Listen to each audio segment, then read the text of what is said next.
nothing can break me. Hi guys, I'm Emma. Hey guys, I'm John. I'm Walt. Emma and John, you're welcome. Welcome back if you've been here before, and if you're brand new then thank you so much for joining us. I hope that you like to stick around and join us in all of our adventures. You can do that by hitting the little subscribe button. Just in the corner, you know what to do. If you do hit the subscribe button, then please make sure to turn the notification bell as well, and then you'll be notified every single time that we post. Absolutely. Okay, so today is the last video in our Disney staycation cruise of 2021. It is, yeah. We really enjoyed this series, so we hope you enjoyed watching them. Yeah, so we thought, what better way to end the series than to wrap up with an is it worth it? Was the cruise overall worth it? Our overall thoughts, if you will. Yes, okay. So we split the video into categories. We have. So I guess let's get into it. We love a good category. Yeah. Cool. Okay, so the first category, I just put the actual ship. So like the actual Disney Magic, which is what we sailed on. Okay, Disney Magic is amazing. It's so well looked after, so clean. The cast members that look after it do an amazing job. Yeah, so for me, the ship is perfect. Yeah, so once we docked at Tilbury, sorry. So we sailed from Tilbury, and when we got on the ship, you step right into the atrium. Is that what it's called? And it's so grand. It's all golds and creams and wood, and so it's beautiful. The ship is smaller. One of the smaller ones on the Disney fleet for sure, but it's actually quite small for a cruise ship.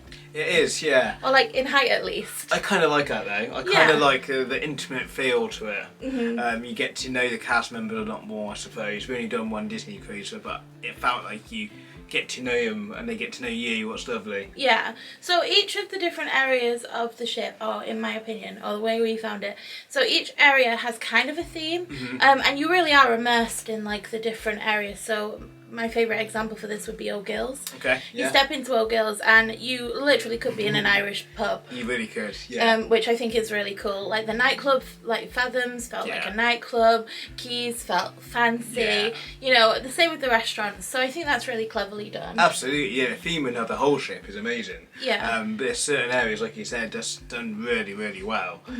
Yeah, the ship in general is just amazing. Yeah. So the ship has also got an adults only area, and that's got a pool, and also the everyone's welcome kind of pool, and some slides. We didn't get to use these because it was October when we sailed, and we would have frozen to death. Yeah, we would. It would have been fun though. It would have been. Would have been really good. Yeah, but there's lots to do. The ship's big enough, plenty big enough to have lots of fun on, but also small enough that it does feel, like John said, kind of in a strange way intimate. Yeah, I just think you get to know your cast members a lot more. What's really, really nice. Yeah. Especially at dinner now, because obviously you got cast members that follow you around, the servant staff, what's amazing anyway. But because it's smaller, well, it felt smaller, you get to know like everyone, what's amazing. Yeah, it also has the theatre. Which, considering that the ship itself I don't think is smaller like width-wise, but I think there's less floors. Don't get me wrong, the ship's big enough. You know, you're not on a dinny. Yeah. It's big enough. It's just one of the smaller ones in the fleet. Yeah. But the theatre is where I really realised how many people were actually on the ship. Yeah. Because other than that, you really are spaced out. Yeah, we really were. I don't know if that's because we was on a staycation cruise and maybe it was 50% capacity. I don't know about that. We're not sure what the capacity was in the end. I know at the beginning of the staycation cruises they were doing 50%, but I think they'd increased it by the end. Okay. But yeah, they did 2 showings of each show, and each show was full. Yeah. So there were obviously a lot of people on the ship, but you're so spread out on the ship that you don't really like feel claustrophobic. We didn't feel jammed in at all, no. Yeah. So let's move on from the ship, which we've discussed is wonderful. It is amazing. The next category we put was food and restaurants. Oh, one word, amazing, awesome. Loved every second of it. Yeah, amazing. The food on board in general is amazing. We've done a video about that, so go and check it out. But yeah, I really enjoyed the restaurant. Pyro's is amazing. My favourite was Luminaires. The food quality was just outstanding. Yeah, I think the restaurants are really cool because each one has a different theme. Yeah. I personally love the theme. John likes it to be more of a subtle theme normally. I do, yeah. But I love a theme. Throw them all at me. I'm happy with that. You like the less fancy food and more theming. Well, I like more fancy food and less theming. Yeah. So I think that does it really well because there's plenty of restaurants on board where you got a bit of both. What's amazing. Yeah, I think for me, John, the food that we had was really good. I would have liked a little bit more choice. I don't know if normally there's more choice, but from what I can gather, the menus stay really similar. Yeah. So I would have liked more, not necessarily more options on the menu, but like a wider variety because you're moving through the restaurants. Okay. So each restaurant had a steak, a chicken dish, and a pasta. Yeah. That's basically it. They're your options. I'm happy with that. Yeah, well, John just eats steak, but for those of us that like to mix it up a bit, you're having a chicken or a pasta or a I have steak. found out since we've done one of these videos that you can get a different dish from a different restaurant served to you anywhere. What's amazing. Yeah. And that's dangerous because I just have the steak all the time. Yeah. I'll try not to because I want to try everything else. Yeah. But yeah, it's really tempting to just get your favourite meal every night. Yeah, normally what happens, this is any trip, not just the cruise, is John will order steak. Yeah. I'll order something exciting and new.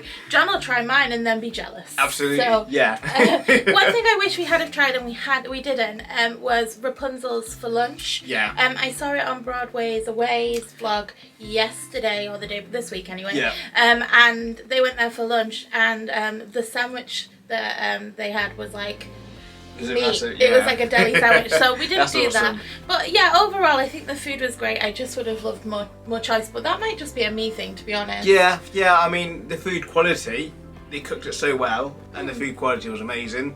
It's just choices, I guess. Yeah, but then I can always make a different choice. Absolutely. So for the next category, I think this is where it falls down for me. I'm not sure what John thinks, but yeah, I think this is where it loses some points. Okay, I'll let Emma say what she wants to say because I know exactly what she's going to tell you. For me, the nighttime entertainment is amazing, really fun, really funny. The cast members are amazing. The shows in the theatre are world cast, they are amazing. Really enjoyed them. Yeah, and they go on to... Okay, so the shows in the theatre, they were great. Yeah. Freezing the Night Away, I could have take it or leave it. Yeah. It was fun, but it wasn't a mass production. It wasn't like brilliant, but it was great. The entertainment other than that, the cast members that are doing the entertainment, they work so hard, and I feel so bad saying this, but it's a bit Butlins. It can be. Yes. Yeah, it's like we heard the same joke over and over again, and it's the same cast members over and over again. Yeah. So, and it was all just a little bit forced fun. Yeah. And they didn't need to, and I think that's what's frustrating because everyone's there to have a good time. But that's only in the daytime. In the evening, it's amazing. We had really good evenings, entertainment, really enjoyable, and the shows, like I said, are amazing.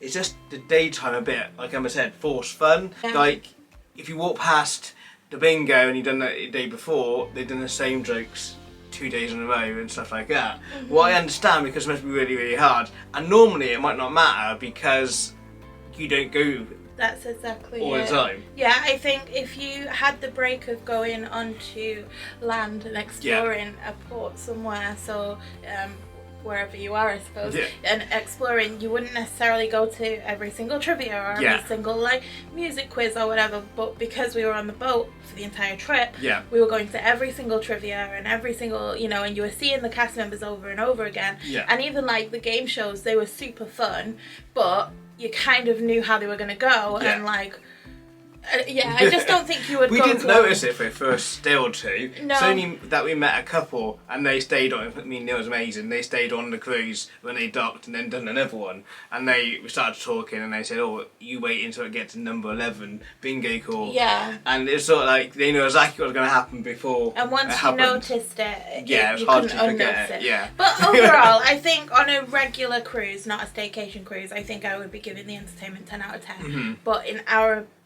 experience so far, yeah, I mean, I will give the entertainment 10 out of 10 because the evening and the shows that in the theatre made up for that. I just had a laugh at that. I just sort of went with the punches and I enjoyed it for what it was rather than, entertainment. Yeah. Okay, so the next category I put down was characters. Okay.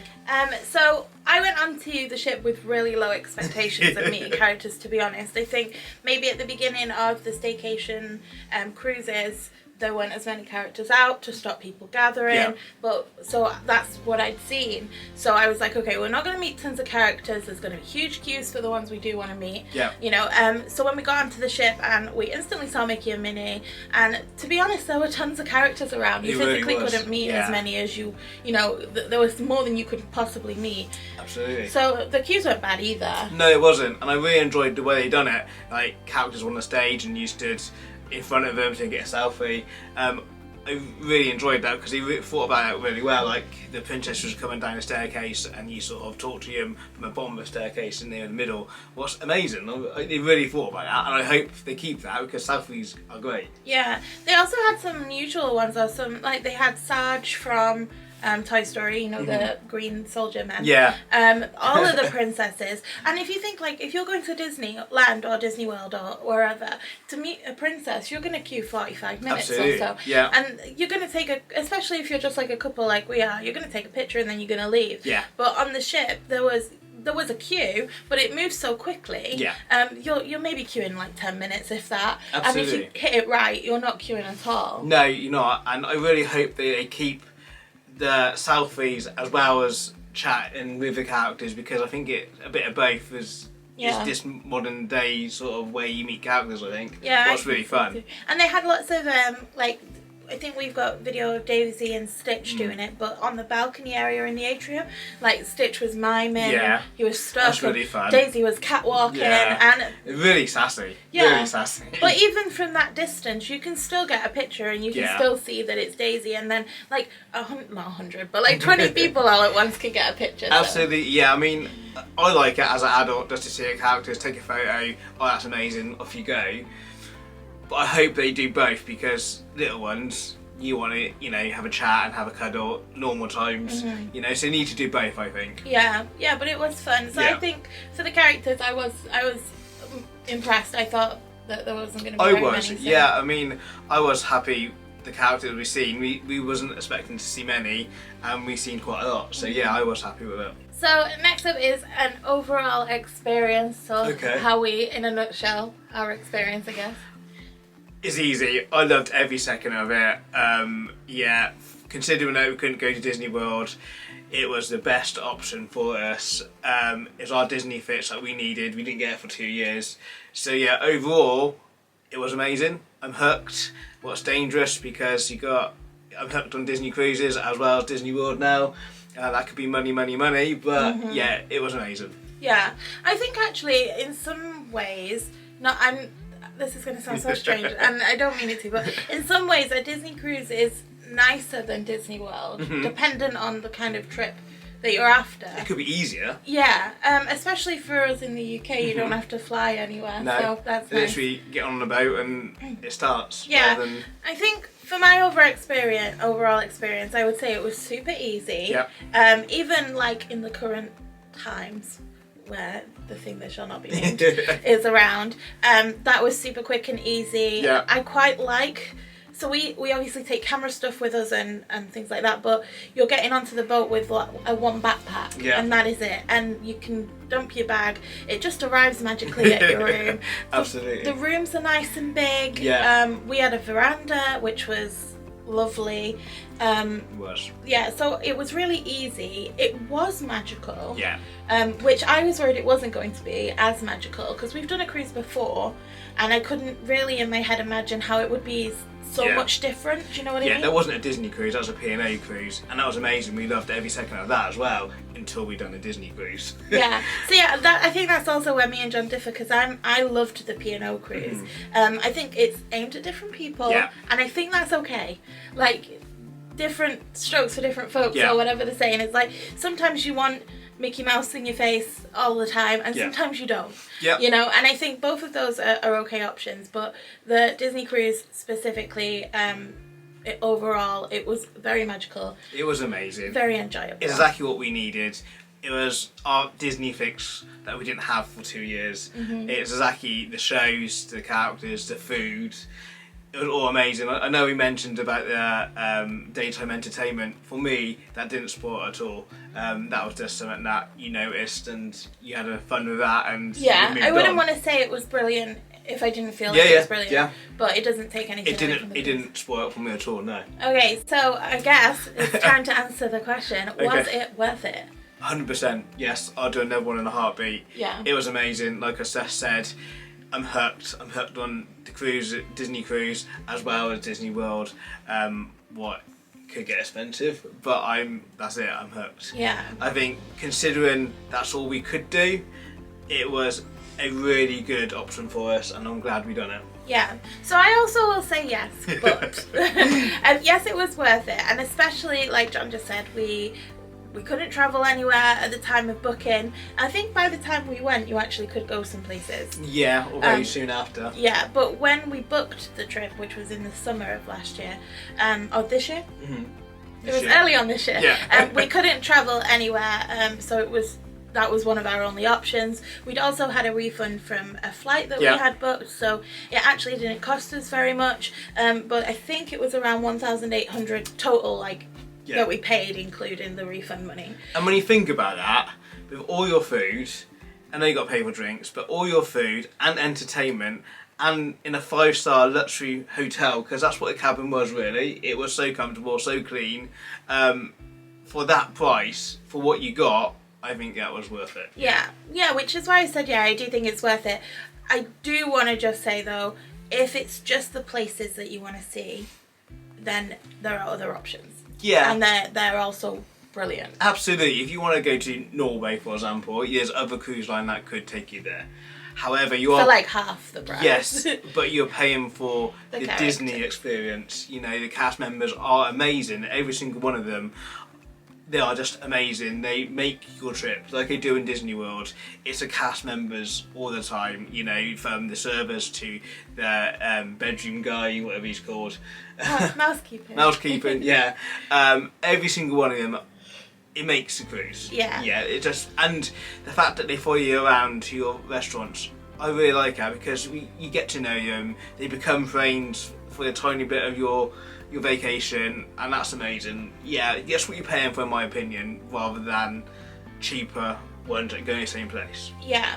And I'm happy with that. Yeah, me too, and I do think it was worth it.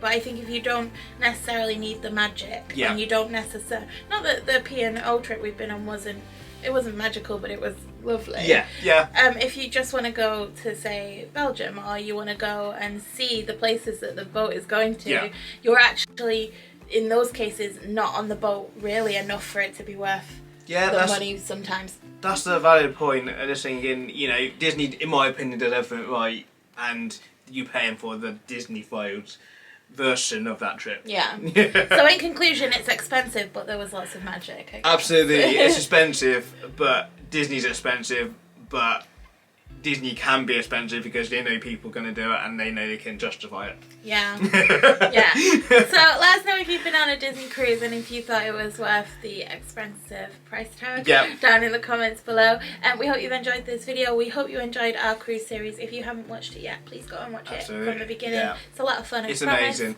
We loved every second of it. Thank you so much for watching. If you have, go and check them out if you haven't. Yeah, so please don't forget to hit the subscribe button, give us a thumbs up, hit the notification bell, and we will see you in the next one. That's a lot of fun. Thanks for watching, guys. Take care. Bye.